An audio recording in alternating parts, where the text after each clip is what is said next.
मेरे प्यारे दोस्तों, नो पॉलिटिक्स प्लीज में आपका स्वागत है। अभी एक नया हंगामा चालू हुआ है। इल्जाम लग रहा है कि तिरुपति बालाजी के लड्डुओं में बहुत ही भयंकर पशु की चर्बी की मिलावट की जा रही है। हुआ यह है कि गुजरात स्थित एक पशुधन प्रयोगशाला है। उसने तिरुपति देवस्थानम ट्रस्ट की ओर से जो सैंपल भेजे गए थे घी के, उनकी जब जांच की तो उसमें मिलावट की पुष्टि की गई। साथ ही साथ गुजरात में जो राष्ट्रीय डेयरी विकास बोर्ड की जो एक लैब है, centre of analysis and learning in live stock and food, CALF, में भी ये नमूने जब भेजे गए तो रिपोर्ट में ये आया 16 जुलाई को। इसमें पशु की जो वसा थी, चर्बी थी और मछली के तेल की मिलावट की पुष्टि की गई है। यानी कि घी ये शुद्ध नहीं था और उसी घी से लड्डू बनाए गए, जो कि तिरुपति के जो लोग श्रद्धालु आते हैं उनको भी दिए गए। साथ ही साथ ये भी कहा जा रहा है कि यही लड्डू जब भगवान राम के राम मंदिर का उद्घाटन हुआ था फरवरी में, तब भी यही लड्डू वहां से आए थे। 1 लाख लड्डू आए थे। अब इसके ऊपर आंध्र प्रदेश के जो मुख्यमंत्री हैं आंध्र चंद्रबाबू नायडू, और उससे पहले जो जगन मोहन रेड्डी थे मुख्यमंत्री YSRP के, उनके बीच में टग ऑफ वॉर शुरू हो गई है।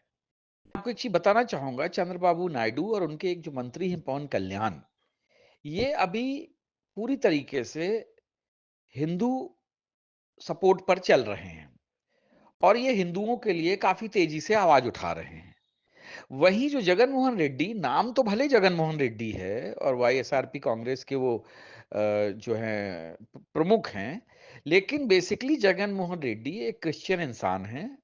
वो एक क्रिप्टो क्रिश्चियन हैं और मैं बता दूं उनके पिता जो थे वो कांग्रेस के सदस्य थे। पहले वो हिंदू हुआ करते थे, लेकिन सोनिया गांधी के कांग्रेस को टेक ओवर करने के बाद वो क्रिश्चियन बन गए और फिर एक बहुत ही जो कहते हैं ना स्टॉन्च क्रिश्चियन बने और इसके बाद उनका पूरा परिवार जो है क्रिश्चियनिटी में कन्वर्ट हो गया।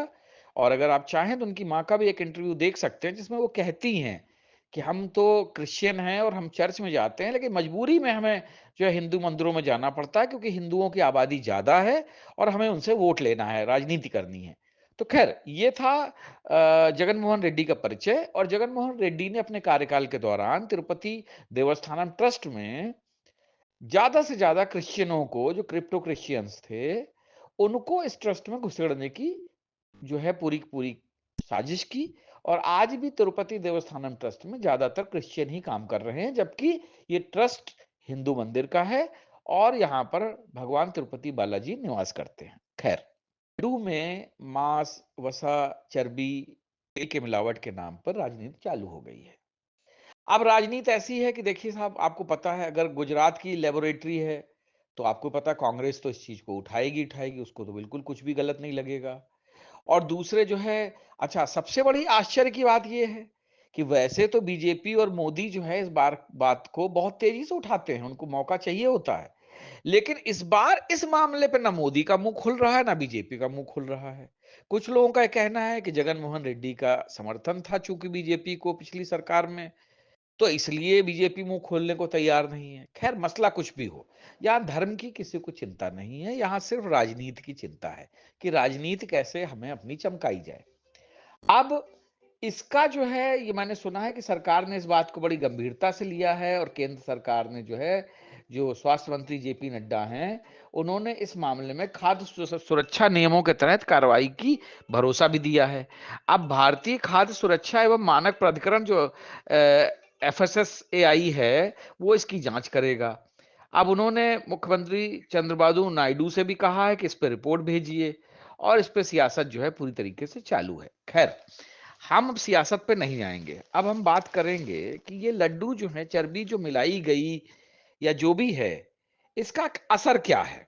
देखिए साहब, असर अगर आप देखें तो इसका मेरे हिसाब में कोई नहीं है, क्योंकि हिंदू समाज एक सोया हुआ समाज है।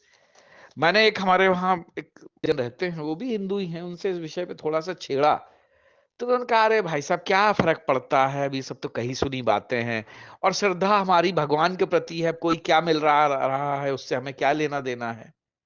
तो मैं समझ गया कि हिंदुओं को इसमें कोई इंटरेस्ट नहीं और हिंदू इंटरेस्ट लेगा भी नहीं, क्योंकि हिंदू जो है बड़ा लालची, मक्कार और बेगैरत किस्म का इंसान है। उसको कोई फर्क नहीं पड़ता। अभी यही बात किसी मुस्लिम में होती कि वहां पे सुअर की चर्बी या इस टाइप की कोई चीज मिल जाती, तो हो सकता है कि वहां पे बवाल हो जाता। लेकिन चूंकि हिंदू है, उसको कोई फर्क नहीं पड़ता है, तो हिंदू जो है इस बारे में कुछ भी नहीं बोलेगा और हिंदू जो है अपने काम धाम, आई मी माई सेल्फ, मेरा काम मेरा धंधा, मेरी रोजी, मेरी रोटी, मेरी दुकान और मेरे बीवी बच्चों, उसी में लगा रहेगा। तो दोस्तों, इसमें मुझे लगता है कि राजनीति ज्यादा होने वाली है नहीं, क्योंकि जिनके धार्मिक आस्था पर सवाल उठना चाहिए या जिसकी धार्मिक आस्था पर चोट की गई है, उसको कोई फर्क नहीं पड़ रहा है। वो सोया हुआ है और वो सोता हुआ ही रहेगा जब तक कि वो गुलाम ना बन जाए। ठीक है, गुलाम बनने के बाद भी वो यही कहेगा कि अरे छोड़ो यार, गुलामी है ही तो है, इससे ज्यादा क्या है, पूजा नहीं कर पाएंगे तो क्या होना चाहिए हमें। तो उस चीज को जो है हिंदुओं को कोई फर्क नहीं पड़ रहा है और मुझे लगता है इसमें राजनीति भी ज्यादा नहीं होगी, क्योंकि मसला हिंदुओं का है। और तिरुपति देवस्थानम ट्रस्ट है, वो भी एक मालदार ट्रस्ट है, उसको भी कोई फर्क नहीं पड़ना, क्योंकि उसने टेंडर ही ऐसे लोगों को दिया होगा जो इस तरीके की मिलावटी घी सस्ते दामों में पेश करे। और सच्चाई एक और भी है, हम ज्यादातर हिंदुओं के घरों में आप देखिए, हम भगवान के आगे 250 रुपए किलो मिलने वाला देसी घी जो है जलाते हैं। तो अब सवाल यह है कि 250 रुपए में किलो में देसी घी कहां से मिलेगा। तो ज्यादातर हिंदुओं को पता है कि ये देसी घी असली नहीं होता है, लेकिन चूंकि आस्था का प्रदर्शन भी करना है, तो हिंदू जो है भगवान के आगे इस तरीके की दिया जला के बैठ जाता है। तो दोस्तों, सवाल यहाँ आस्था का है ही नहीं, यहाँ सवाल सस्तेपन का है। तो हिंदुओं की आस्था जो है वो सस्तेपन से जुड़ी हुई है, और जब आस्था ही सस्ती हो जाए तो किसी चीज का विरोध तो कर ही नहीं सकते। तो दोस्तों, इस मसले पे ज्यादा कुछ होने वाला है नहीं।